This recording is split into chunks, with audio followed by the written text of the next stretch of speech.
আসসালামু আলাইকুম। আজকে আপনাদের সাথে শেয়ার করব কুরবানি ঈদ স্পেশাল গরুর মাংস দিয়ে পাতলা খিচুড়ি রেসিপি। অনেকে এটাকে লেটকা খিচুড়ি বা জাউ খিচুড়িও বলে থাকেন। এই খিচুড়িটা ছোট বড় সবার কিন্তু খুবই পছন্দের একটা রেসিপি, বিশেষ করে বাচ্চাদের খুবই পছন্দের।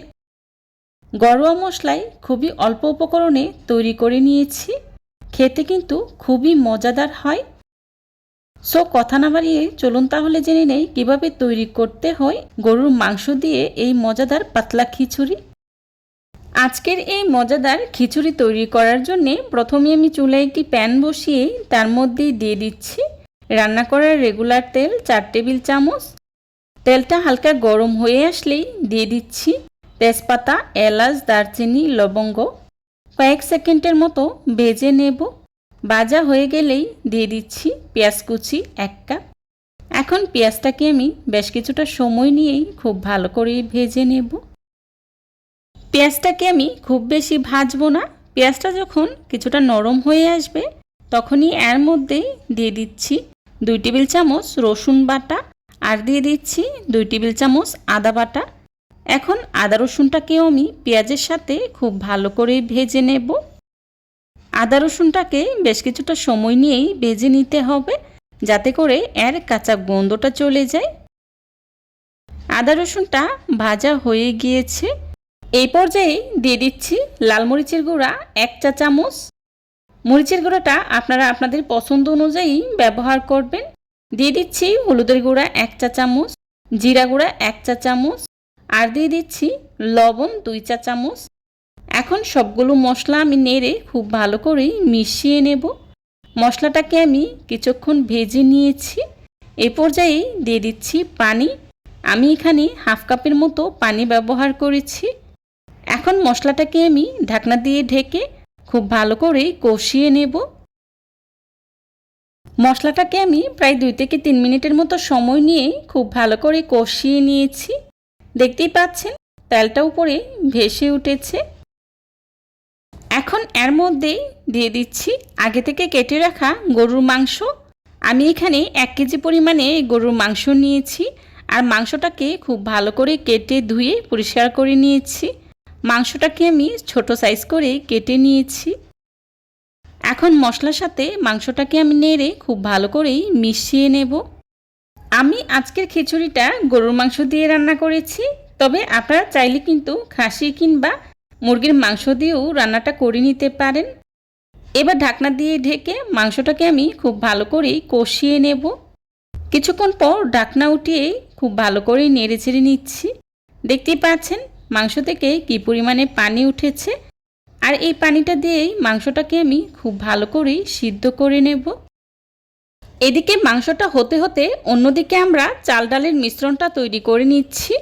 এখানে আমি নিয়েছি 2 কাপ আতপ চাল আর নিয়েছি 1 কাপ চিনি গুঁড়া পোলাওর চাল, নিয়েছি 1 কাপ মুগ ডাল আর নিয়েছি মসুর ডাল 1 কাপ।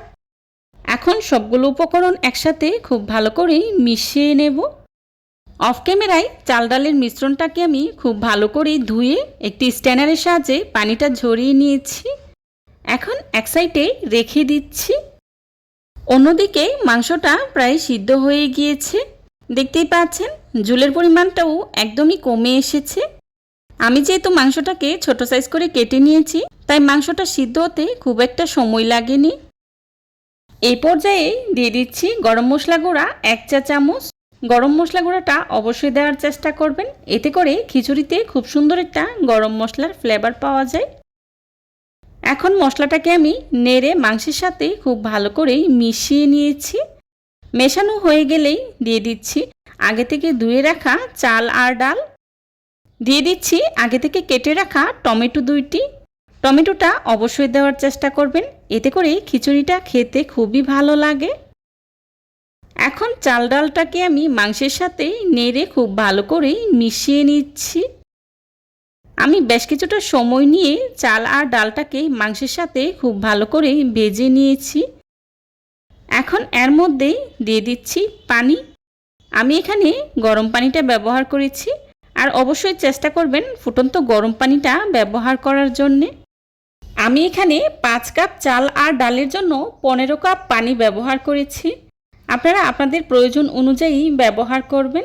আমি প্রতি 1 কাপের জন্য 3 কাপ করে পানি ব্যবহার করেছি। এবার ঢাকনা দিয়ে ঢেকে চাল আর ডালটা পুরোপুরি সিদ্ধ হয়ে আসা পর্যন্ত রান্না করে নেব। কিছুক্ষণ পর ঢাকনাটা তুলে নেড়ে নিচ্ছি। দেখতেই পাচ্ছেন কি পরিমাণে বলক এসেছে। এ পর্যায়ে দিয়ে দিচ্ছি মটরশুঁটি 1 কাপ। এটা অপশনাল, আপনারা চাইলে স্কিপ করতে পারেন, তবে দিলে খেতে খুবই ভালো লাগে। আর দিয়ে দিচ্ছি কাঁচামরিচ 8-10টার মতো। এখন আবারও বেশ কিছুটা সময় নিয়ে রান্না করে নেব।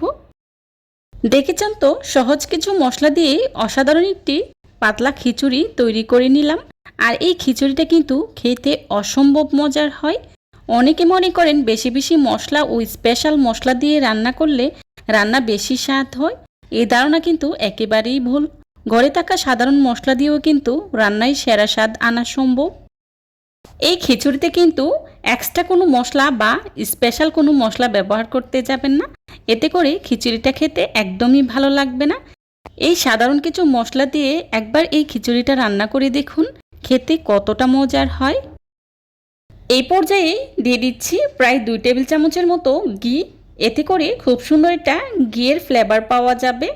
দিয়ে দিচ্ছি কিছুটা ধনিয়া পাতা কুচি। এখন নেড়ে খুব ভালো করেই মিশিয়ে নিচ্ছি। হয়ে গেল আমার মজাদার পাতলা খিচুড়ি বা জাউ খিচুড়ি, যে যেই নামেই চিনেন। দেখতে পাচ্ছেন খিচুড়িটা দেখতে কতটা লোভনীয় হয়েছে, আর খেতেও কিন্তু ভীষণ মজার হয়েছিল। এবার চুলা থেকে নামিয়ে একটি সার্ভিং ডিশে সার্ভ করে নিচ্ছি। চেষ্টা করেছি খুবই সহজভাবে আজকের এই রেসিপিটি আপনাদের সাথে শেয়ার করার জন্যে। আশা করছি আমার আজকের এই রেসিপিটি আপনাদের কাছে খুবই ভালো লাগবে। যদি ভালো লেগে থাকে তাহলে অবশ্যই লাইক, কমেন্ট, শেয়ার করতে ভুলবেন না। আপনাদের একটি লাইক এবং একটি কমেন্টস আমাদেরকে নতুন নতুন কন্টেন্ট তৈরি করতে অনেক উৎসাহিত করে। যারা এতক্ষণ ধৈর্য সহকারে আমার ভিডিওটি দেখেছেন তাদেরকে জানাই অসংখ্য ধন্যবাদ। এই ধরনের সব ঘরোয়া এবং মজার মজার রেসিপি পেতে আমার চ্যানেলটি ভিজিট করে আসবেন প্লিজ। আমার পরবর্তী রেসিপি দেখার আমন্ত্রণ জানিয়ে আজকের মতো এখানেই বিদায় নিচ্ছি। সবাই ভালো থাকবেন, সুস্থ থাকবেন। আল্লাহ হাফেজ। আসসালামু আলাইকুম।